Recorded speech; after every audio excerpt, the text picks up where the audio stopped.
Okay, Johnny Wunder here with GolfWRX. I'm here with three men I've gotten to know pretty well over the last couple of years. The three horsemen of PXG, Mike Nicolette, Bob Parsons, Brad Schweigert, the geniuses behind the PXG line. So we are here for Gen 3, a new iron that nobody saw coming. Last time I think I talked to you, I asked you when new irons were coming out, and I have no idea. And now we're here. So, all the technical data, we'll talk about that stuff. It'll be in the WRX articles. I had the opportunity to hit these things yesterday and this morning, and I am fascinated by how these things, it's a new PXG feel, and it's a new PXG sound. It's a very heavy hit. So Brad, I'm gonna turn it to you first. Talk to me about these nuggets, these balls that are on this table here, and what you guys did to make these things sound the way that they did, and feel. To take it a step back further, feel and sound is something that's always been important to us at PXG. It started from the very early marching orders that we got from Bob. He said, I want you to make a blade that's more forgiving than a cavity back, but it's got to feel better than anything I've ever hit before, and it still has to perform with great distance and forgiveness, and it's got to look really cool, distinctive, and sexy. And so that's what we started with from Gen 1. And when we left that first meeting, I turned to Mike and I said, well, if we're going to make it be more forgiving than a cavity back, but look like a blade, we're going to have to make it hollow.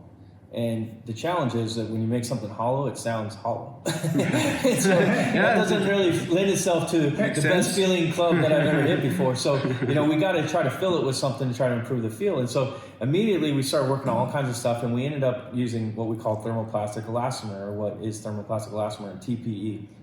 And the benefit of TPE is that it absorbs vibration, but it also absorbs some energy. So, during that impact, it's taking some of the energy that's created and it's dissipating some of that.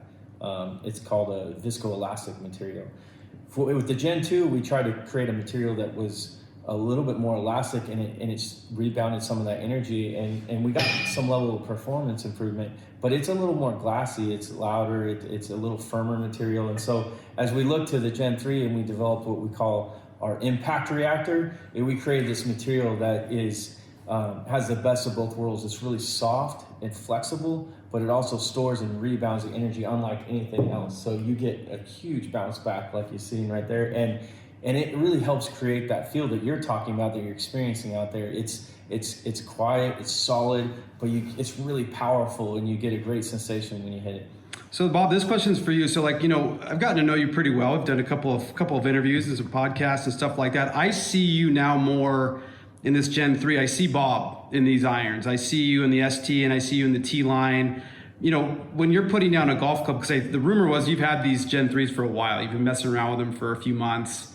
And, but I see Bob Parsons in these irons. So where do you live in this whole thing? Is it the whole iron? Is it the design, how it looks? Where are you at in these things? Well, we collaborate on everything that we do. And even way back when we came up with the hollow part of the blade, we all came up with that together.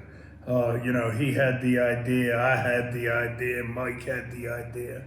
And then, eventually working together, we kind of honed in on it. Now, the role I play in here is with these guys, I may give them some just general direction or general thoughts, and some of it is like driving a car into a wall. It really goes nowhere. I get it. And then other times it comes out pretty good.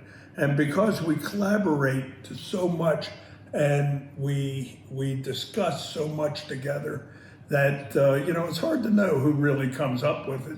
The only thing I know for sure is if we didn't do it together, it wouldn't be what it is now. Yeah. It's like the dual core. We all discussed that together. Mm-hmm. But even though we discussed it together, these are the guys that made it happen. Right. What I did was pay them. And that made it happen. Hey man, but that was kind of the cool thing about the series that we did with you guys, the Disruptor series, and it's still ongoing, but we're learning a lot, is the fact that it is such a sort of a three-headed monster when it comes to these things. And I think that Is this the three-headed monster? Well, yeah, but it takes all three of you. So Mike, this is for you. So the shapes of these things, from the ST to the T and all the way down, in my opinion, the best PXG iron that was ever out there was the Gen 2P. That was the one that I hit. That I was like, oh my God, this is legitimately better than anything I've ever hit. And the same reaction I had to the Gen 3T. Yeah. That was uniquely different for a, maybe a guy that would be maybe a Titleist T100 player, or, a Srixon cavity back type player that was a little squeamish about hitting something a little smaller. Those irons look like a player's blade, but also perform like a cavity back. So like, in the design of the shape of that iron, which is kind of your forte, what did you do differently for the, especially the T? Well, I'm going to have to go back just a second to what Bob said earlier on everybody working together. So the whole design of this golf club came from all three of us. And I mean, I would put a lot of different models up on the screen. Brad and I discussed in length that, what we want this thing to look like. And Bob would come in and weigh in. So I think this needs to be over here or there, just so that it all looks the way it's supposed to look. But the actual shape of the club, if we look at it all the way from our solid blade to the XP iron, has function with form, okay? So the ST iron, the solid blade, you notice that it's thickest in the center of the golf club, which lends itself perfectly to a muscle back design. And that's what the player that wants to play this type of iron is looking for. It gives him a certain feel, a certain amount of control. And as we move from the ST then to the T, which is a little bit larger, the P and the XP, each one of these on the interior lives this high COR material that allows it to basically respond a little bit better. So the impact reactor that lives inside the golf club grows in size from the T to the P and then to the XP. And the pop out that you see on the back just lends itself perfectly to the design and the function of the golf club. So to your question about the T, I'm a little bit partial to that design personally, because I wanted to bring it down a little bit in size from where we've been living with that iron. So the top rail is a little bit thinner, the sole is a little bit thinner, and I think to your point, it's really going to appeal to that player who he kind of wants to play the ST iron, but he's not quite that good. So the T iron is going to be a beautiful product for him to give a try. Well, this was something. Go ahead. One other thing, I got to jump in here, Sure. right? And Mike, this impact reactor that we have, this guy coupled with another material, is important, right? But the thing that makes it work is the thin face. We have the thinnest face in golf. We always have. And the impact reactor, without the thin face, would be like a pizza with no sauce. So, I love that. yeah. Brad, you said it last night very well. It's a symbiotic relationship. So a thin face will not perform. It can't perform without the materials on the inside. So that's a good point. We really design it all as a system to work together. So that's something that is, I think, very novel and different than other products that are out there.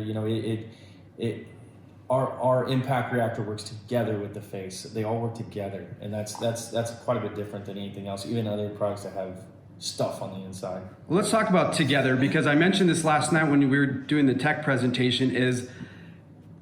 It's very hard to blend a line together where you can mix and match irons, and you guys have 4 offerings here that theoretically you could do, and the optics of that set wouldn't shock you, right? Like you could go from the the XP to the P to the T all the way down to the ST and have a set with all of them in there and not bat an eye, optically. And Bob, you had an interesting story about an order that came in from some guy that was in, like, you tell me, he basically had shovels and razor blades in his like, what happened there? No, what this gentleman did, and he's one of my absolute best customers, is he loves hitting our SGI irons, Gen 2 SGI, or Super Game Improvements for long irons, because number one, they get the ball up easy and they go like rockets and straight, for the most part. And what he did was he did all his long irons there, and for the shorter irons, he went for the Super Tour blades, the ST, which is something I never dreamed of. I asked him how he likes it, loves it. So the ultimate bipolar golf set. That's crazy. Okay, a couple of last questions. So, I know you guys well enough. You guys don't release a golf club until it's fully cooked, barbecued, like it's ready to rock and roll. How challenging is it, or how hard on yourselves are you to actually saying, okay, this thing's coming out. We're having the media come in here. We're going to get this out in the world. Like, how much pressure do you guys put on yourselves to make that final, like, okay, we're going? Now, they don't put a lot of pressure on themselves. I do that for them. I was hoping you were going to say that. Okay. I just teed you up so well. I was hoping you. Okay, so talk to me. What is that like, Bob? What was it like? You know, I'm going to tell you, I asked him last week, I said, how's the Gen 4s coming along? and I kid you not. Seriously, didn't I? Yeah. And they both looked at me like, Are you crazy? all of it heard a strange sound. Yeah. And I said, guys, if we don't get on it, I said, you got a long road we got to go down because it's going to be tough to make these things better. Oh, yeah. And I said, we haven't even had media day. It's so true. Okay, this is a kind of a short answer for all three of you. So this endeavor started, we'll call it 4 or 5 years ago. All right, so Bob gets you guys on. We talked about it in the Disruptor series.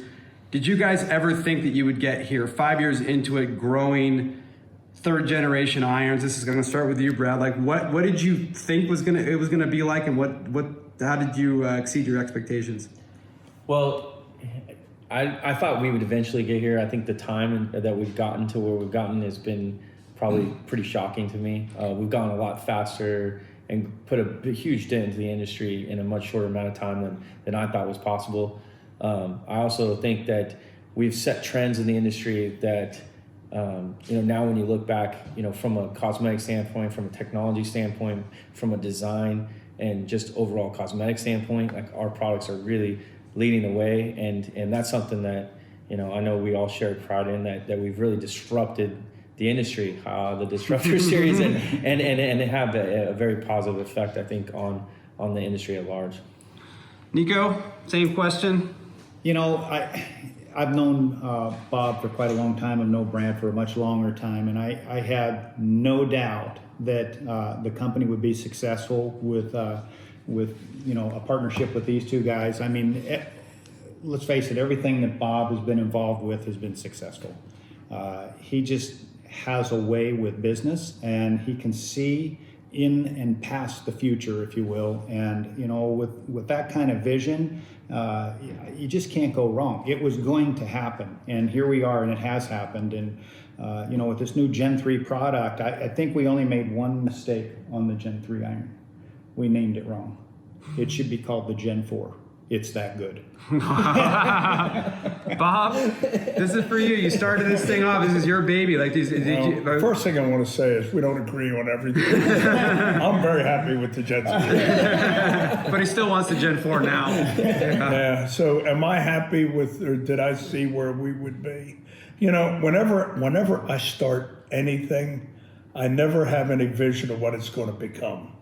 What I do is I just work every day, and I try to do, that it's a little better at the end of the day than it was at the beginning. Right. Now, am I happy with where we are now? Absolutely. But we got a long way to go, brother. Yeah. You guys get that, don't you? Oh, yeah. Well, I